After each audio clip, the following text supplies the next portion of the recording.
thought to myself, she's a minister, because the way she comports herself, how she talks, she's a teacher. She's a real, a prominent figure in this world. So what's she talking about today?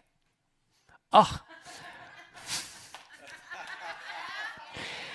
Revelations of a Bad Mom. So please welcome Andrea Arlington.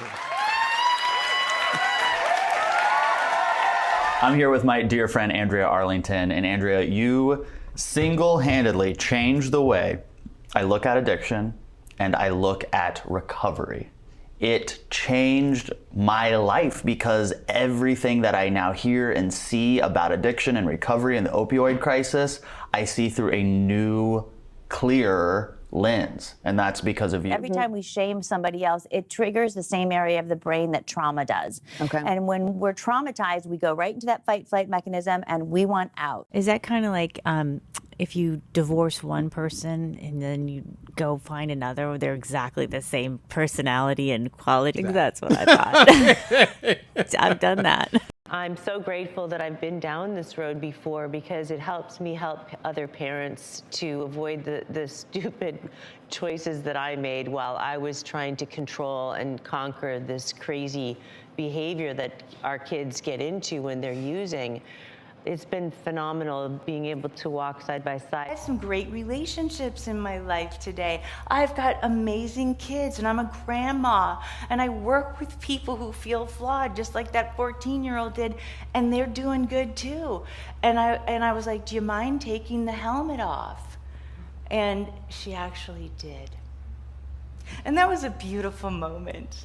It really, truly was. When we stop trying to fix and control them and instead try to sit side by side with them on a bench, overlooking the playing field, looking to see what is the strategy that we need to win this game, to win the healing of our family and of this issue of not feeling good inside. Like, how do I help us both feel better? And the greatest tool we have to help influence anybody to make a change in their life is going to be based on the quality of the connection we have with them. We've got to stop the shaming, the blaming, and the ostracizing. And I was so guilty of that. So you don't want to shame them and cause any more trauma. You want to actually start to build connection. You know, and we as family members really could use different language patterns to communicate with our loved ones, and we could make them feel right, you know, even if we think that they could make better choices. But what we end up doing is we make them feel wrong. And when somebody feels wrong, they reach for their strategy to make them feel better. And it could be food, or it could be substances, or sex, or shopping, or... We can become the dopamine source for our loved ones by being loving and kind. Everybody's got strategies. Mine is shopping. You are the conductor as well as all the instruments. Now, the conductor is this infinite quantum field of pure potentiality that you are. You know, but just like in the symphony, if there's one instrument that's not tuned up, it doesn't matter how good the quantum field is or the conductor is, it's still not going to sound right. And the same is true in our lives. We do have the potential to have an extraordinary symphony, but if we don't go back and love those parts of us that need to feel seen and heard and affirmed and celebrated and have a sense of belonging with us in our life today, in our present now, and let them know they don't need to protect us from the stuff that happened 35, 40 years ago.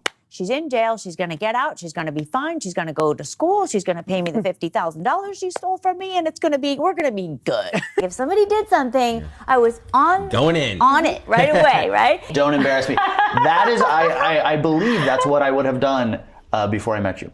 Oh, believe me, that's what I would have done before I met me too. You're not going to set somebody into a defensive state of being if you made that appointment. Yeah, deal with the facts, get that information out. Absolutely. It helps break down those walls that are like polarizing. Why is it that we're still advocating for letting them hit bottom, which, by the way, is a death sentence for a lot of our kids. Man! So please. I'm going to give you a hug when we're not mic'd and attached to these chairs. That is so great. I really think that you are doing the exact thing you were put on this world to do. And when that happens, when your purpose is realized, it's gonna be so good. Thank you. It's gonna be so good. I'm so amped for you. Thank you. I'm so amped. And I'm amped for the people who get to discover her, because I bet she can make your life better. Well, you'll make your life better, but she'll show you how and help you along the way. Thank you for being here. Make sure you check out that series with Andrea Arlington at medcircle.com.